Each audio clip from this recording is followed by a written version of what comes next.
அன்பான யூடியூப் சொந்தங்களே வணக்கம். இன்றைக்கி நாங்கள் என்ன பண்ண போகிறோன்னா காளான் பிரியாணி பண்ணலான்னு இருக்கேன். அதை தான் செய்ய போகிறேன். பார்த்துக்கோங்க, தேங்காய் பால் எடுத்து வச்சுருக்கேன், இஞ்சி பூண்டு விழுது, காளான் கழுவி நல்லா எடுத்து வச்சுருக்கேன், மல்லியும் புதினாவும் எடுத்து வச்சுருக்கேன், வெங்காயம், 2 தக்காளி, பிரிஞ்சி இலை, அன்னாச்சிப்பூ, பட்டை, கல்பாசி எல்லாம் எடுத்து வச்சுருக்கேன். சித்ரா சுகுமாரன் கிச்சன் சேனலை சப்ஸ்கிரைப் பண்ணுங்கள், லைக் பண்ணுங்கள், ஷேர் பண்ணுங்கள், கமெண்ட் பண்ணுங்கள். இப்போ வீடியோக்குள்ள போயிடலாம். முதல்ல அடுப்பு பற்ற வச்சுக்கிறேன்.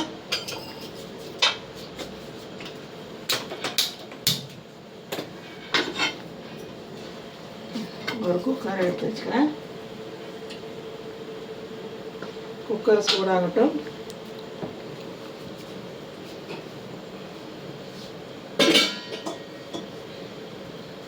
இப்போ கொஞ்சம் எண்ணெய் ஊற்றிக்கிறேன்.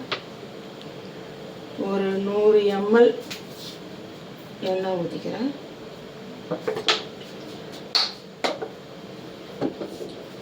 சுத்தமான கடலை எண்ணெய் ஊற்றிருக்கேன். எண்ணெய் நல்லா காயட்டும்.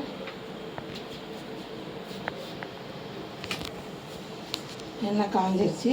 இப்போ இந்த பிரிஞ்சி எல்லாம் இதெல்லாம் போட்டுக்கிறேன்.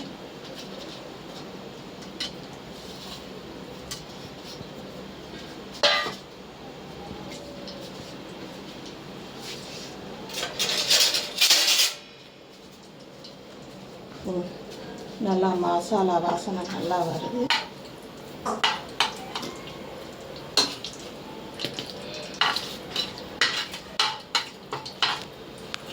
இப்போ வெங்காயத்தை போட்டுக்கலாம்.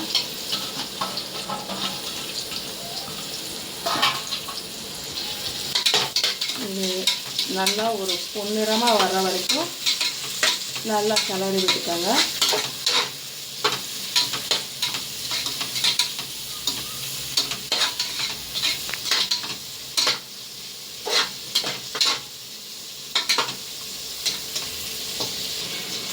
சொல்லுங்க, சித்ரா சுகுமாரன் கிச்சனை சப்ஸ்கிரைப் பண்ணுங்கள், லைக் பண்ணுங்கள், ஷேர் பண்ணுங்கள்.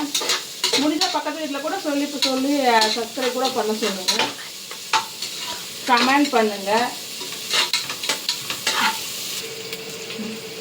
இப்போ நல்லா வெங்காயம் பொன்னிறமாக நல்லா அரைச்சி வந்துடுச்சு. பார்த்தீங்களா? இந்த ஸ்டேஜில் தக்காளி போட்டுக்கிறேன்.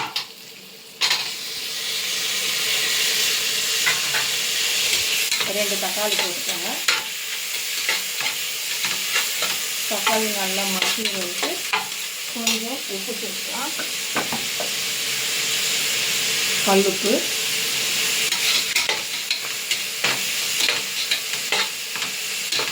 தக்காளி நல்லா வதங்கி வரட்டும்.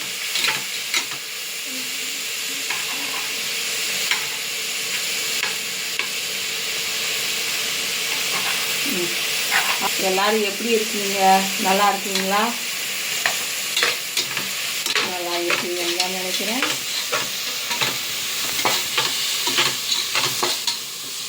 இப்போ தக்காளி நல்லா வதங்கிருச்சு. இப்போ இஞ்சி பூண்டு சேர்த்துக்கலாம். கொஞ்சம் ஒரு 3 டேபிள் ஸ்பூன் சேர்த்துக்கலாம்.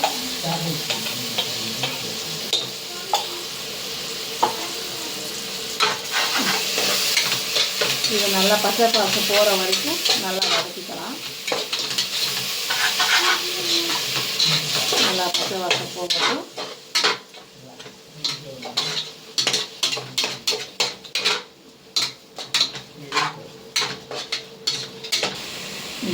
இப்போ நல்லா இஞ்சி பூண்டு பேஸ்ட்லாம் நல்லா பச்சை வாசம் போயிடுச்சு.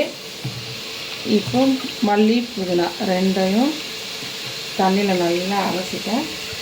நல்லா புளிஞ்சிட்டு அதில் அப்படியே சேர்த்துக்கலாம்.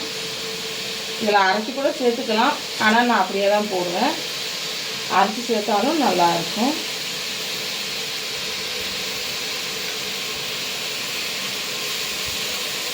சரிங்களா?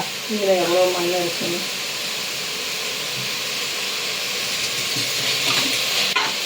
இதை நல்லா கிளறி எடுத்துக்கிறேன்.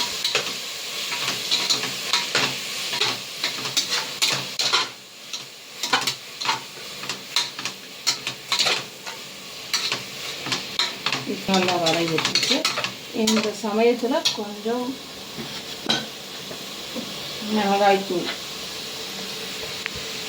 ஒரு 1.5 டேபிள் ஸ்பூன் போட்டுக்கிறேன்.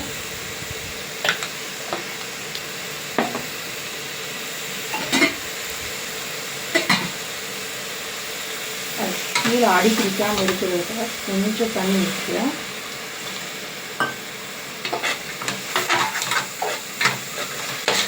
நல்லா அது பச்சை போகட்டும்.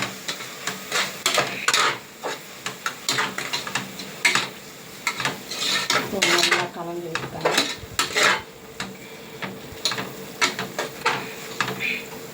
நல்லா இதாகிட்டு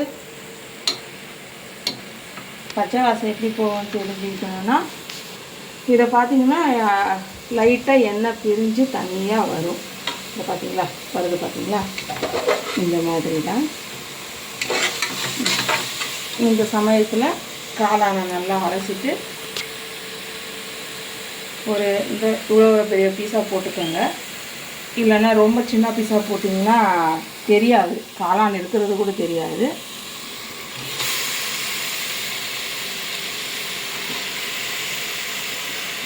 போட்டுக்கலாம்.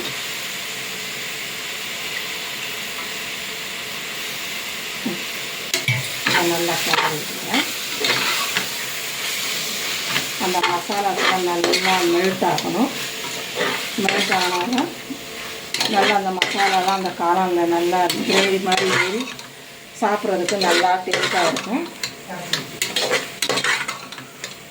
பார்த்திங்கன்னா நல்லா அந்த மெஜ் ஆயிடுச்சு.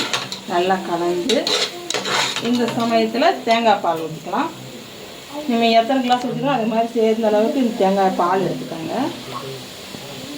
நான் அரை மூடியில் ஒரே ஒரு கிளாஸ் வர்ற மாதிரி எடுத்துருக்கேன். நீங்கள் எவ்வளோ அரிசி எடுக்கிறீங்களோ அதிலிருந்து 1க்கு 2 பங்கு தண்ணி ஊற்றிக்கோங்க.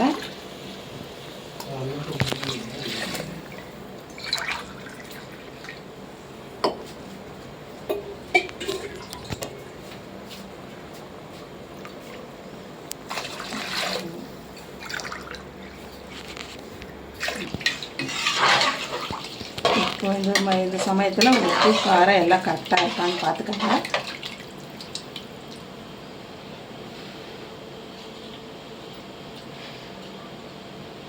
உப்பு கொஞ்சம் கம்மியாக இருக்குது, நான் என்ன கொஞ்சம் போட்டுக்கிறேன். காரம் கரெக்டாக இருக்குது, உப்பு மட்டும் கொஞ்சம் போட்டுக்கிறேன். இப்போ இது கொதித்து வர வரைக்கும் கொஞ்சம் வெயிட் பண்ணலாம். அதுக்குள்ள அரிசி எல்லாத்தையும் கழுவி எடுத்து வச்சுக்கிறேன்.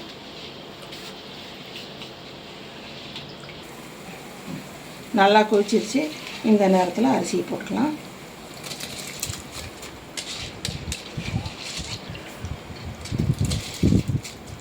மறக்காமல் சேனலை சப்ஸ்கிரைப் பண்ணுங்கள் யூடியூப் சொந்தங்களே, விட்டுறாதீங்க.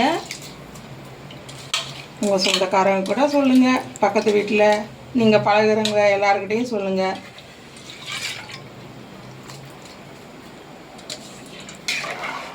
நல்லா கிளறி விட்டுக்கலாம். அரிசியெல்லாம் போட்டாச்சு. இப்போ நல்லா கிளறி விட்டுட்டு ஒரு தடவை டேஸ்ட் பார்த்துடலாம். ஏன்னா அரிசி போட்டதுனால உப்பு கம்மியாக கூட இருந்திருக்கலாம்.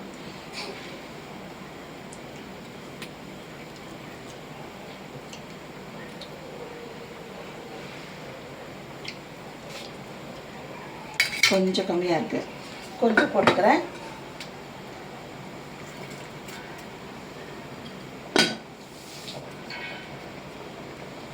இப்போ போட்டு கொஞ்சம் நல்லா ஒரு 2 தடவை கிளறி விட்டுக்கோங்க. ஏன்னா உப்பு போட்டிருக்கிறதுனால.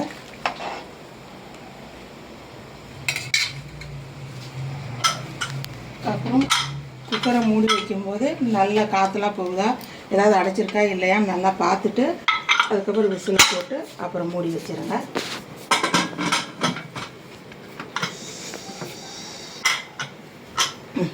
அப்புறம் 3 விசில் வந்துச்சுன்னா அப்புறம் கொஞ்சம் கேஸ் போச்சுன்னா எடுத்து பார்த்துடலாம். சூப்பராக இருக்கும்.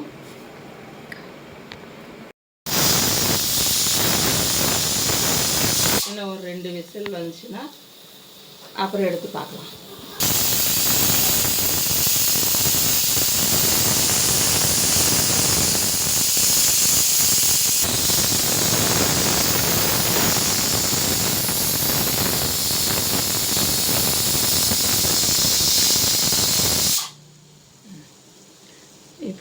கேஸ் போகட்டும். அதுக்கப்புறம் எடுத்து காமிக்கிறேன் எப்படி இருக்குன்னு பாருங்கள். இப்போ பார்த்தீங்கன்னா விசில் போயிடுச்சு. இப்போ எடுத்து பார்த்துடலாம். எப்படி வந்துருக்குன்னு பார்த்தீங்களா? இதை அப்படி கையை கிளறிட்டு எடுத்தோம்னா நல்லா உதிரி உதிரியாக இருக்கா. சாப்பிட்டா சூப்பராக இருக்கும். இதை சாப்பிட்டு பார்த்துட்டு கமெண்ட்டில் எப்படி இருந்ததுன்னு சொல்லுங்கள். ஈஸியாக பண்ணிடலாம், டக்குன்னு பண்ணிடலாம்.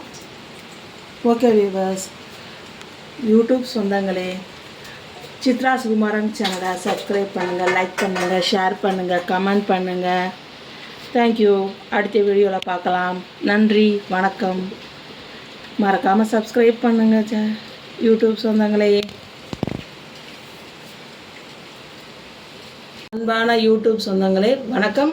இன்றைக்கி நாங்கள் என்ன பண்ண போகிறோன்னா காளான் பிரியாணி பண்ணலான்னு இருக்கேன். அதை தான் செய்ய போகிறேன்.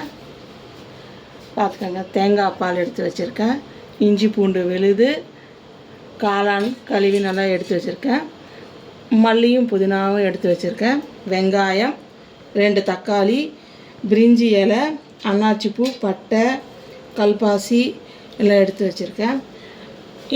சித்ரா சுகுமாரன் கிச்சன் சேனலை சப்ஸ்கிரைப் பண்ணுங்கள், லைக் பண்ணுங்கள், ஷேர் பண்ணுங்கள், கமெண்ட் பண்ணுங்கள். இப்போ வீடியோக்குள்ள போயிடலாம். முதல்ல அடுப்பு பற்ற வச்சுக்கிறேன்.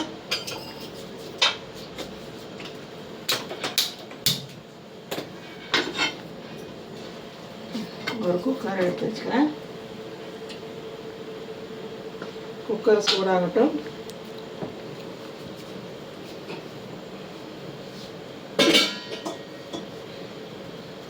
இப்போ கொஞ்சம் எண்ணெய் ஊற்றிக்கிறேன். ஒரு 100 ml எண்ணெய் ஊற்றிக்கிறேன்.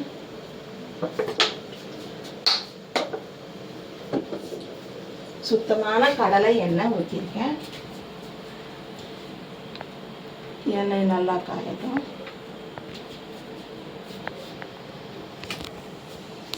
எண்ணெய் காஞ்சிருச்சு. இப்போ இந்த பிரிஞ்சி எல்லாம் இதெல்லாம் போட்டுக்கிறேன்.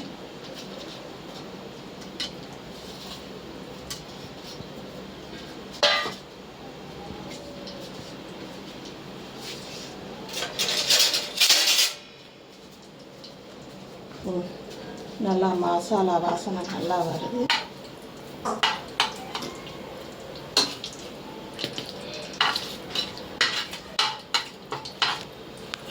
இப்போ வெங்காயத்தை போட்டுக்கலாம்.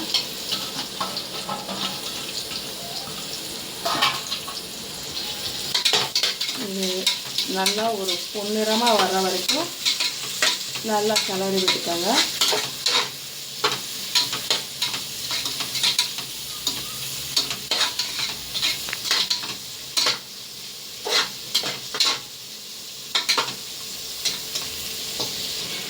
யூடியூப் சேனலில் சித்ரா சுகுமாரன் கிச்சனை சப்ஸ்கிரைப் பண்ணுங்கள், லைக் பண்ணுங்கள், ஷேர் பண்ணுங்கள். முடிஞ்ச பக்கத்து வீட்டில் கூட சொல்லி சப்ஸ்கிரைப் கூட பண்ண சொல்லுங்கள், கமெண்ட் பண்ணுங்கள். இப்போ நல்லா வெங்காயம் பொன்னிறமாக நல்லா வதக்கி வந்துடுச்சு. பார்த்தீங்களா? இந்த ஸ்டேஜில் தக்காளி போட்டுக்கிறேன்.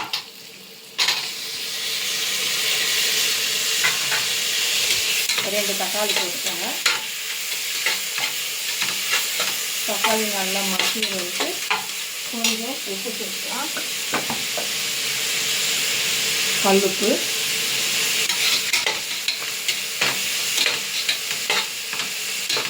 தக்காளி நல்லா வதங்கி வரட்டும்.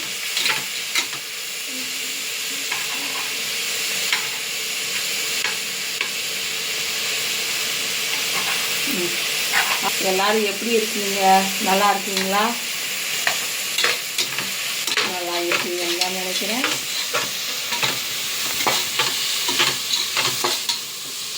இப்போ தக்காளி நல்லா வதங்கிருச்சு. இப்போ இஞ்சி பூண்டு போட்டுக்கலாம். கொஞ்சம் ஒரு 3 டேபிள் ஸ்பூன் சேர்த்துக்கலாம்.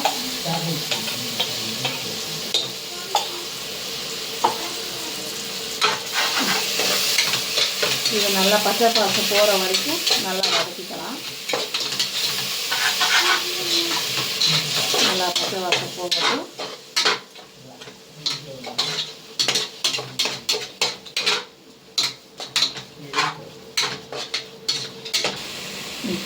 இப்போ நல்லா இஞ்சி பூண்டு பேஸ்ட்லாம் நல்லா பச்சை வாசம் போயிடுச்சு. இப்போ மல்லி புதினா ரெண்டையும் தண்ணியில் நல்லா அலசிட்டேன். நல்லா புளிஞ்சிட்டு அதில் அப்படியே சேர்த்துக்கலாம்.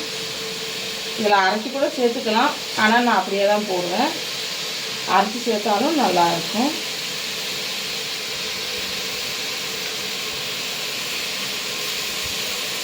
ஓகேங்களா? இதில் எவ்வளோ மண் இருக்குன்னு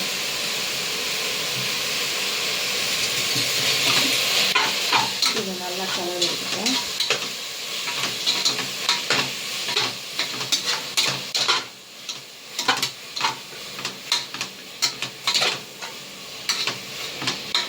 நல்லா வதங்கிட்டு இந்த சமயத்தில் கொஞ்சம்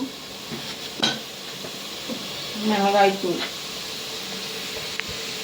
ஒரு 1.5 டேபிள் ஸ்பூன் போட்டுக்கிறேன்.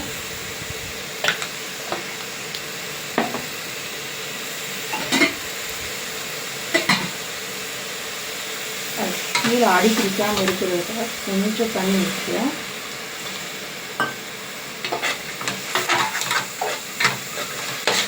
நல்லா அது பச்சை வாசம் போகட்டும்.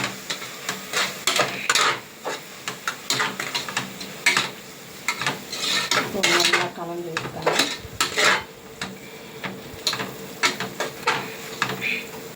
நல்லா இதாகிட்டு பச்சை வாசம் எப்படி போகும்னு தெரிஞ்சுக்கணுன்னா இதை பார்த்தீங்கன்னா லைட்டாக எண்ணெய் பிரிஞ்சு தண்ணியாக வரும். இதை பார்த்தீங்களா வருது, பார்த்தீங்களா? இந்த மாதிரி தான். இந்த சமயத்தில் காளானை நல்லா அலசிட்டு ஒரு இந்த இவ்வளோ பெரிய பீஸாக போட்டுக்கோங்க. இல்லைன்னா ரொம்ப சின்ன பீஸாக போட்டிங்கன்னா தெரியாது, காளான் இருக்கிறது கூட தெரியாது.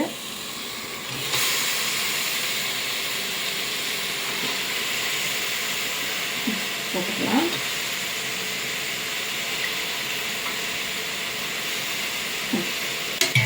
நல்லா கலந்துக்கிறேன். அந்த மசாலாக்கெல்லாம் நல்லா மெல்ட் ஆகணும். மெல்ட் ஆனால் நல்லா அந்த மசாலாலாம் அந்த காளானில் நல்லா கிரேவி மாதிரி ஏறி சாப்பிட்றதுக்கு நல்லா டேஸ்ட்டாக இருக்கும். பார்த்திங்கன்னா நல்லா அந்த மெஜ்ஜு ஆயிடுச்சு. நல்லா கலந்து இந்த சமயத்தில் தேங்காய் பால் ஊற்றிக்கலாம். நீங்கள் எத்தனை கிளாஸ் வச்சுக்கலாம் அது மாதிரி சேர்ந்த அளவுக்கு இந்த தேங்காய் பால் எடுத்துக்கோங்க. நான் அரை மூடியில் ஒரே ஒரு கிளாஸ் வர்ற மாதிரி எடுத்துருக்கேன். நீங்கள் எவ்வளோ அரிசி எடுக்கிறீங்களோ அதிலேருந்து 1க்கு 2 பங்கு தண்ணி ஊற்றிக்கோங்க.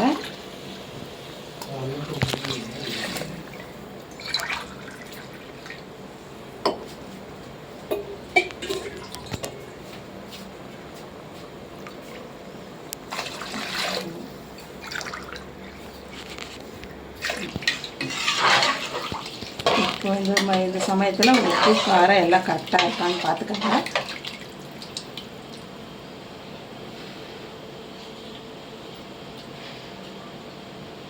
உப்பு கொஞ்சம் கம்மியாக இருக்குது, நான் என்ன கொஞ்சம் போட்டுக்கிறேன்.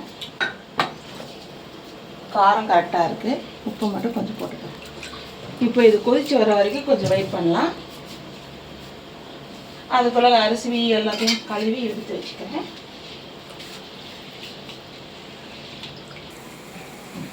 நல்லா கொதிச்சிருச்சு.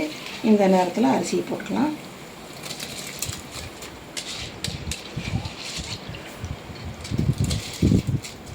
மறக்காமல் சேனலை சப்ஸ்கிரைப் பண்ணுங்கள் யூடியூப் சொந்தங்களே, விட்டுறாதீங்க. உங்கள் சொந்தக்காரங்க கூட சொல்லுங்கள், பக்கத்து வீட்டில் நீங்கள் பழகுறவங்க எல்லாருக்கிட்டையும் சொல்லுங்கள்.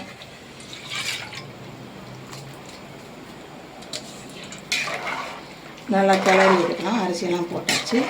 இப்போ நல்லா கிளறி விட்டுட்டு ஒரு தடவை டேஸ்ட் பார்த்துடலாம். ஏன்னா அரிசி போட்டதுனால உப்பு கம்மியாக கூட இருந்திருக்கலாம்.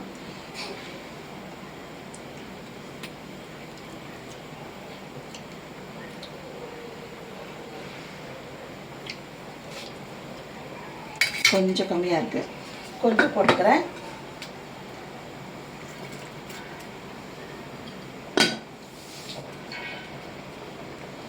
இப்போ போட்டு கொஞ்சம் நல்லா ஒரு 2 தடவை கிளறி விட்டுக்கோங்க. ஏன்னா உப்பு போட்டிருக்கிறதுனால.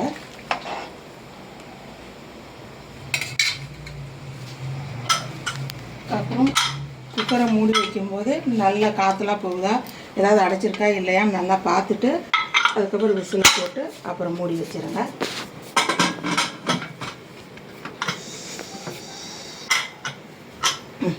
அப்புறம் 3 விசில் வந்துச்சுன்னா அப்புறம் கொஞ்சம்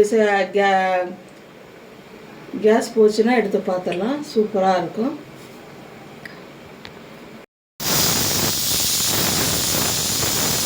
இன்னும் ஒரு 2 விசில் வந்துச்சுன்னா அப்புறம் எடுத்து பார்க்கலாம்.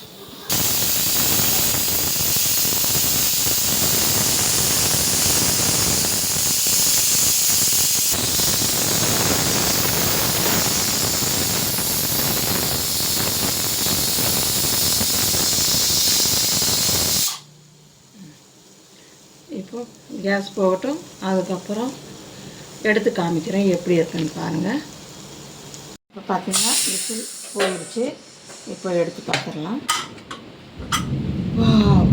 எப்படி வந்துருக்குன்னு பார்த்தீங்களா? இதை அப்படி கையை கிளறிட்டு எடுத்தோம்னா நல்லா உதிரியாக இருக்கா? சாப்பிட்டா சூப்பராக இருக்கும். இப்போ சாப்பிட்டு பார்த்துட்டு கமெண்ட்டில் எப்படி இருந்ததுன்னு சொல்லுங்கள். ஈஸியாக பண்ணிடலாம், டக்குன்னு பண்ணிடலாம். ஓகே வியூவர்ஸ், யூடியூப் சொந்தங்களே, சித்ரா சுகுமாரன் சேனலை சப்ஸ்கிரைப் பண்ணுங்கள், லைக் பண்ணுங்கள், ஷேர் பண்ணுங்கள், கமெண்ட் பண்ணுங்கள்.